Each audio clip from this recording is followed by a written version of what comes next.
Hi friends, ഇന്ന് ഈ കൂന്തൽ വെച്ച് ഒരു അടിപൊളി റോസ്റ്റ് ഉണ്ടാക്കിയാലോ. അപ്പോൾ അതാ കൂന്തലൊക്കെ ഞാൻ നന്നായി ക്ലീൻ ചെയ്തെടുക്കുന്നുണ്ടേ. ഈ കാണുന്നത് കൂന്തലിൻ്റെ മുട്ടയാട്ടോ. ഇതുവരെ കാണാത്തവരുണ്ടെങ്കിലേ ഒന്ന് കമൻറ്റ് ചെയ്തേക്കണേ. ഇനി നമുക്കൊരു ചട്ടി ചൂടാക്കിയിട്ട് അതിലേക്ക് വെളിച്ചെണ്ണ ഒഴിച്ചു കൊടുക്കാം. വെളിച്ചെണ്ണയാണ് ഇതിന് കൂടുതൽ ടേസ്റ്റ് ഉണ്ടാവുന്നത് കേട്ടോ. അതിലേക്ക് ഒരു വലിയ ടേബിൾ സ്പൂൺ ഇഞ്ചി വെളുത്തുള്ളി കൂടി ചതച്ചത് ചേർത്ത് നന്നായി മൂപ്പിച്ചെടുക്കുന്നുണ്ടേ. ഒരു 2-3 പച്ചമുളകും കൂടി ചേർത്ത് നമുക്ക് ചെറുതായി അരിഞ്ഞ് വെച്ചിരിക്കുന്ന സവാള കൂടി ചേർത്ത് നല്ലൊരു കളറാവുന്നത് വരെ മൂപ്പിച്ചെടുക്കാം. ഇനി ഇതിലേക്ക് നമുക്ക് പൊടികൾ ചേർത്ത് കൊടുക്കാം. മല്ലിപ്പൊടി, മുളക് പൊടി, കൂടെ തന്നെ കാശ്മീരി മുളക് പൊടി കൂടി ചേർക്കുന്നുണ്ട്. പിന്നെ മഞ്ഞൾപ്പൊടി, കുരുമുളക് പൊടി, ഗരം മസാല. ഈ പൊടികളുടെ പച്ചമണം മാറുന്നത് വരെ നമുക്ക് നന്നായി വഴറ്റിയെടുക്കാം. അതിലേക്ക് ചെറുതായി അരിഞ്ഞു വെച്ചിരിക്കുന്ന തക്കാളി കൂടി ചേർത്ത് ഒന്ന് വഴറ്റാം കേട്ടോ. കുറച്ച് കറിവേപ്പില കൂടി ചേർത്ത് കൊടുക്കണേ.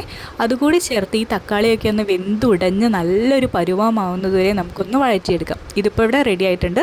ഇനി ഇതിലേക്ക് നമുക്ക് ആ കൂന്തൽ കൂടി ചേർത്ത് കൊടുക്കാം.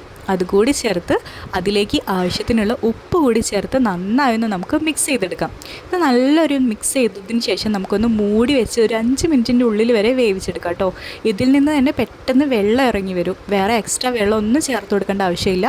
വെള്ളം ബാക്കി ഉണ്ടെന്നുണ്ടെങ്കിൽ നിങ്ങൾക്ക് തുറന്ന് വെച്ച് ഹൈ ഫ്ലെയിമിൽ വെച്ചിട്ട് ഒന്ന് വറ്റിച്ചെടുത്താൽ മതി കേട്ടോ.